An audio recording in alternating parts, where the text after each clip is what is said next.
Hello friends, welcome to our channel. Good morning to all of you. నిన్న మనం evening యాక్చువల్గా every Sunday evening మనం weekly current affairs discuss చేస్తాం కదా. నిన్న APPSC group 1 polity question paper explain చేశాను. In case so మనం ఈరోజు ఈ వీడియోలో మెయిన్గా వీక్లీ ఎంసీక్యూస్ అంటే 10th మార్చ్ నుండి 16th March week number 19, 10th March నుండి 16th మార్చ్ వీక్ నెంబర్ 19 ఏదైతే ఉందో ఇందులో ఉన్నటువంటి కరెంట్ అఫైర్స్ మనం డిస్కస్ చేయబోతున్నాం. ఈ కరెంట్ అఫైర్స్ని ఎంసీక్యూ రూపంలో డిస్కస్ చేయబోతున్నాం అనమాట. నేను ఇక్కడ మీకు క్వశ్చన్ డిస్ప్లే చేస్తాను, మీరు ఆన్సర్ ఫైండ్ అవుట్ చేయడానికి ట్రై చేయండి.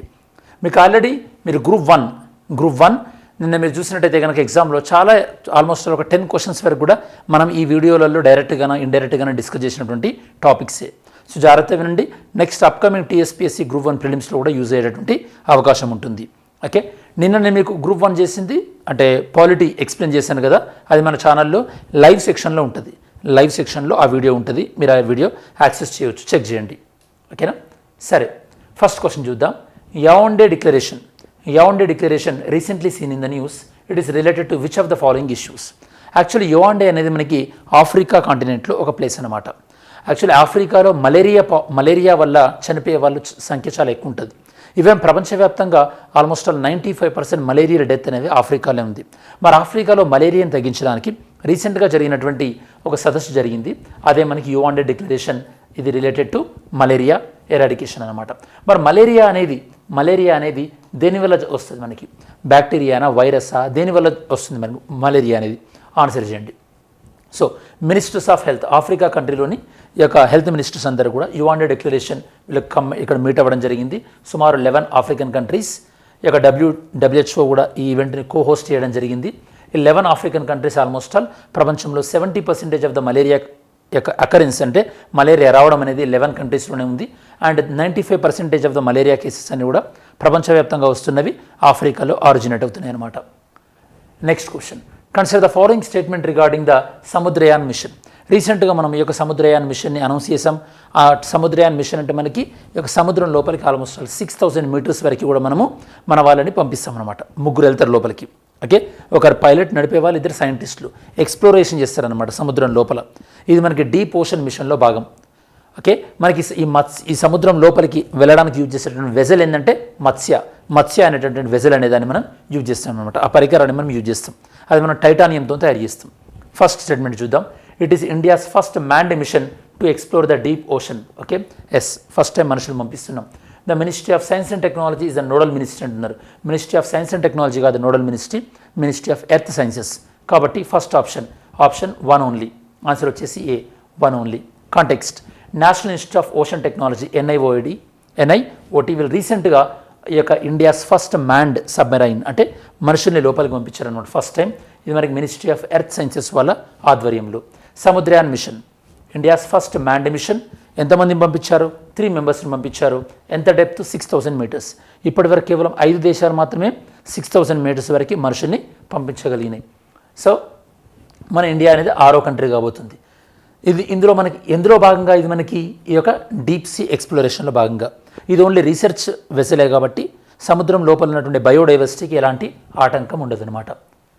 మరి దీన్ని డెవలప్ చేసింది ఎవరు? NIOT వాళ్ళ యొక్క మత్స్య అనేటువంటి వెజల్ని. ఇది మనకి గ్రౌండ్లో అంటే సముద్రం లోపల 12 అవర్స్ ఆపరేట్ చేయగలుగుతుంది. ఎమర్జెన్సీ అయితే కనుక ఆల్మోస్ట్ 96 అవర్స్ వరకు కూడా ఎమర్జెన్సీలో ఆపరేట్ చేయగలుగుతుంది సముద్రయాన్ మిషన్. NIOT మనకి చెన్నై బేస్డ్. ఇప్పటివరకు 5 కంట్రీస్ మనకి up to 5000 meters, beyond 5000 meters వెళ్ళాయి. అప్ టు 5000 మీటర్స్ అంటే 5 కంట్రీస్తో పాటు ఈవెన్ ఆస్ట్రేలియా కూడా అనమాట. ఈ సముద్రయాన్ మిషన్ని మనం 24-25లో లాంచ్ చేయాలనుకుంటున్నాం.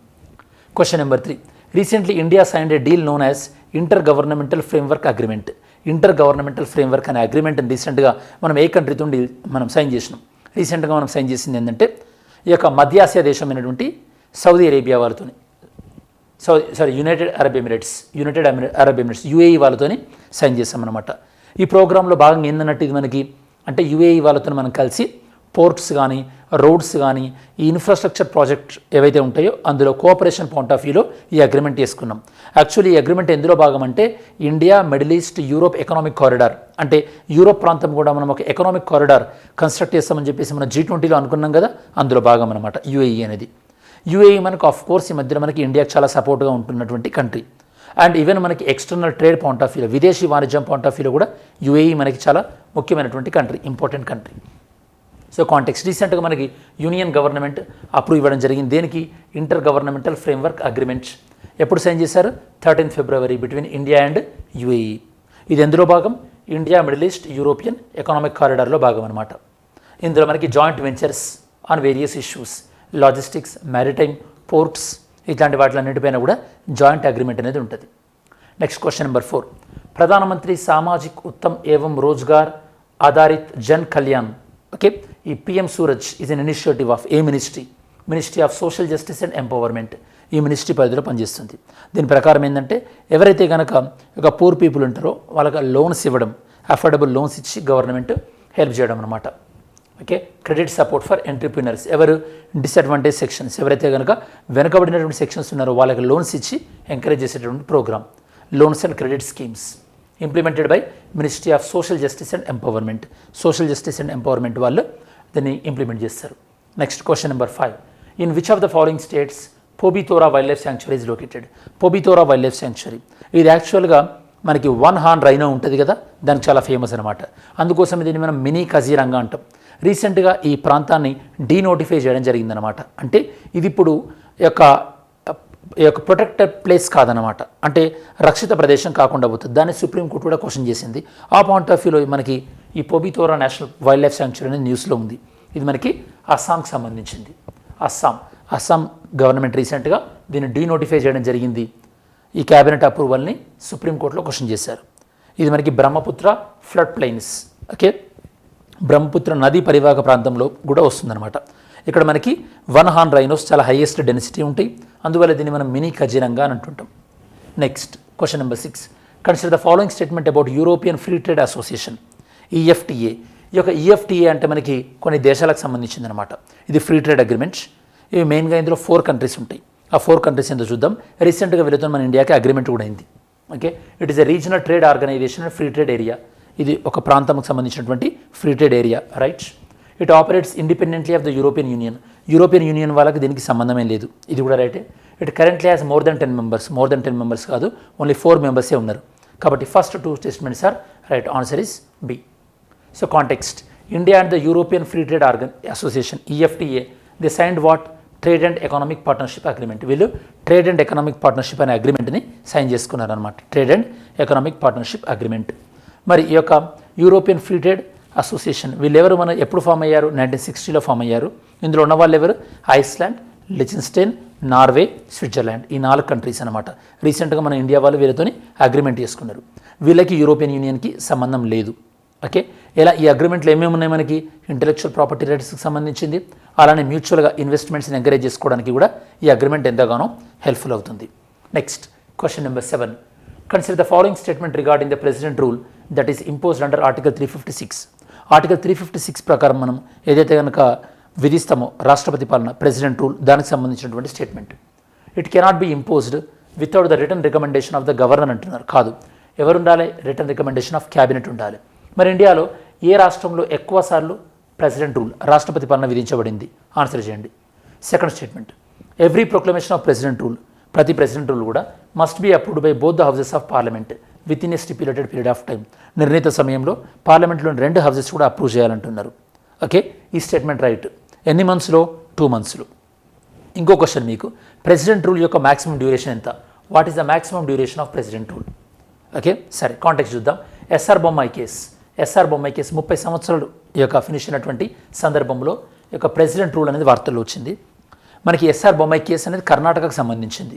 మెయిన్గా కర్ణాటక ప్రభుత్వాన్ని 1989లో అప్పుడున్నటువంటి కేంద్ర ప్రభుత్వం డిస్మిస్ చేసింది, ఆర్టికల్ 356ని మిస్యూజ్ చేసి. ఎస్ఆర్ బొమ్మాయి జడ్జిమెంట్ మనకి 1994లో వచ్చింది. ఎస్ఆర్ బొమ్మాయి కేసులో సుప్రీంకోర్టు చాలా క్లియర్గా చెప్పింది, ప్రభుత్వాలను, రాష్ట్రంలో ఉన్నటువంటి ప్రభుత్వాలని వాళ్ళకి అంటే వాళ్ళకి మెజారిటీ ఉందా లేదా అనేది అసెంబ్లీలో మీరు చెక్ చేయాలి, అంతే తప్పించి ఎలా చెక్ చేయకుండా మీరు ప్రభుత్వాన్ని బర్తరఫ్ చేయడానికి వీల్లేదు, అంటే ప్రభుత్వాన్ని డిస్మిస్ చేయడానికి వీల్లేదు అని సుప్రీంకోర్టు క్లారిటీ ఇచ్చిందనమాట. ఓకే, ఖచ్చితంగా మనకి ఈ యొక్క ప్రెసిడెంట్ మరి ఏదైనా రాష్ట్రంలో రాష్ట్రపతి పాలన విధించాలంటే ఎలా విధించాలి? ఆ రాష్ట్రంలో ఖచ్చితంగా కాన్స్టిట్యూషన్ ఫెయిల్ అయింది అన్నప్పుడు. కాన్స్టిట్యూషన్ ఫెయిల్ అయిందని మనం ఎప్పుడు నిర్ధారిస్తాం? ఏ పార్టీ అధికారాన్ని ఏర్పాటు చేయడానికి ముందుకు రానప్పుడు కానీ, లేదా ఆర్టికల్ 355 ప్రకారం కేంద్ర ప్రభుత్వం ఇచ్చిన ఆదేశాలను పాటించినప్పుడు కానీ, లేదా కొన్ని సందర్భాల్లో గవర్నర్ రిపోర్ట్ ఇచ్చినప్పుడు కానీ. అంతే తప్పించి ప్రెసిడెంట్ రూల్ విధించాలంటే స్టేట్లో గవర్నర్ రిపోర్ట్ ఖచ్చితంగా ఇవ్వాలని రూల్ ఏం లేదు. ఒకసారి ప్రెసిడెంట్ రూల్ విధించిన తర్వాత పార్లమెంట్ 2 monthsలో దాన్ని యాక్సెప్ట్ చేయవలసి ఉంటుందన్నమాట. Next question number 8, consider the following pairs. ఇందులో కొన్ని ఇంపార్టెంట్ కెనాల్స్ అవి కలిపేటటువంటి ప్రాంతాలు ఉన్నాయి.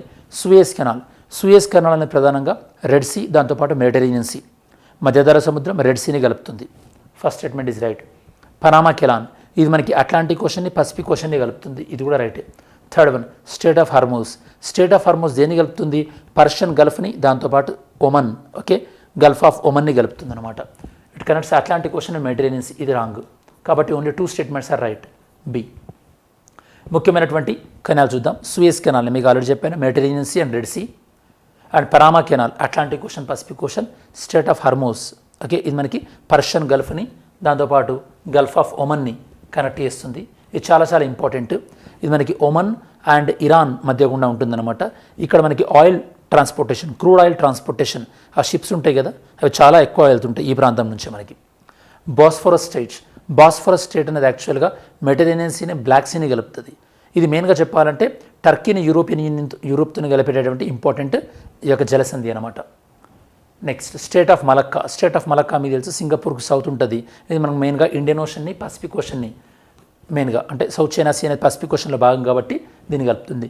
స్టేట్ ఆఫ్ జిబ్రాల్టర్ మెయిన్గా మనకు మీరు చూస్తే Mediterranean see and Atlantic ocean. Strait of Gibraltar Atlantic ocean. English channel ఇది మనకి యూకేని ఫ్రాన్స్ని సపరేట్ చేసేటటువంటిది ఇంగ్లీష్ ఛానల్.